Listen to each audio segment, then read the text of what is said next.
এক দিবসীয় 8 দলীয় volleyball tournament সম্পন্ন হলো বৈতলে।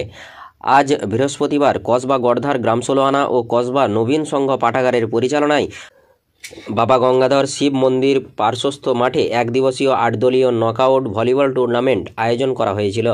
সকালে জাতীয় পতাকা উত্তোলন করার পর ভলিবল সম্পর্কে দীর্ঘ ভাষণে উচ্ছ্বসিত হন এলাকার ক্রীড়াপ্রেমী দর্শক। 11:30 নাগাদ ভলিবল টুর্নামেন্ট শুরু হয় টানটান উত্তেজনার মাধ্যমে। সমস্ত ভলিবল টিমকে 1000 টাকা করে ফেয়ার সহ দুপুরের আহার করানো হয় বলেই খবর। ফাইনালে মুখোমুখি হয় কসবা ও কতুলপুর ভলিবল ক্লাবের টিম। অবশেষে পুরস্কার চলে যায় কতুলপুর ভলিবল ক্লাবের খাতায়।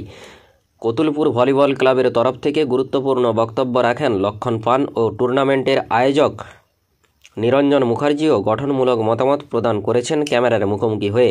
চলুন কি বললেন শুনব বিস্তারিত। Bureau report, news 10 Bangla.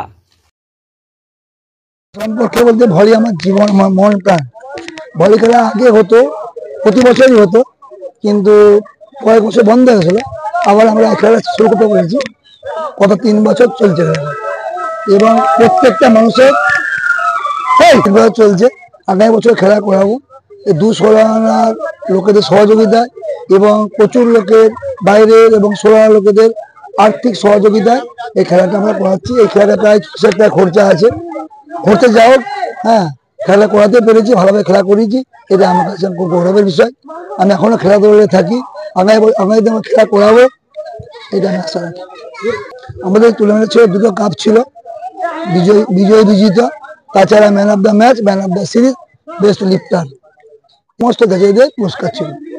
সব আমাদের সমস্ত পয়সাটাই আমাদের সাহায্যের হাত প্রত্যেকেই বাড়িয়ে দিয়েছি। আমরা ফেয়ার দিয়েছি 1000 টাকা করে, আর তার সঙ্গে পুরস্কার ছিল 1000, 2000, উইনার্স 2000 আর 1000। প্রতি টিমকে আমরা ফেয়ার দিয়েছি এবং প্রতি টিমকে আমরা কফি খাইয়েছি এবং ভাত খাইয়েছি। প্রত্যেকে খাবে, অবশ্যই থাকবে, বেঁচে থাকলে খেলা হবে। নিরঞ্জন মুখার্জি। আমি ভলি সব দায়িত্বে আছি, সর্বসভ্য। এটা একটা খুব ভালো উদ্যোগ। বৈতল বা কসবাতে প্রতি বছর এই ধরনের টুর্নামেন্ট হয় একটা, যেখানে লোকালের সঙ্গে কিছু বাইরের ছেলে নিয়ে খেলতে পারে। এতে লোকাল ছেলেরা খেলার সুযোগ পায় একটা, কারণ লোকাল ছেলে সারা বছর প্র্যাকটিস করে, কিন্তু বাইরে থেকে ছেলেরা এসে বড় বড় টিম নিয়ে চলে আসে, ওরা খেলার সুযোগ পায় না। আজকে যেখানে 8টা টিম খেললো, 8টা টিমই লোকাল টিম, তারা সারা বছর প্র্যাকটিস করে এবং সাধারণ কলেজ পড়ুয়া বা স্কুল পড়ুয়া ছেলে তারা মিলে এই খেলাটা খেলেছে। এটা খুব ভালো উদ্যোগ। এরকম উদ্যোগ প্রতি বছর থাকুক। কসবা যে 216 কমিটি যে ভলিবল খেলাটা চালু করেছেন, এটা একটা খুব ভালো জিনিস। সব বছর এই ধরনের উদ্যোগ থাকুক এবং সব জায়গায় ছড়িয়ে পড়ুক। এটা আমরা চাই, কারণ ভলিবল খেলার প্রসারটা প্রয়োজন আছে। এটা একটা ছোট জায়গার মধ্যে খেলা যায়, কম ছেলে নিয়ে খেলা যায়। সুতরাং ছেলেরা মোবাইল ছেড়ে যদি বিকেলবেলা ভলিবলটা নিয়ে আসে, ওরা অনেক ফিট থাকবে, অ্যাক্টিভ থাকবে এবং একটা খেলাধুলার মধ্যে থাকবে। খেলাধুলা আমরা চাই সব জায়গাতে একটা কম হয়ে উঠুক। লক্ষণ পান।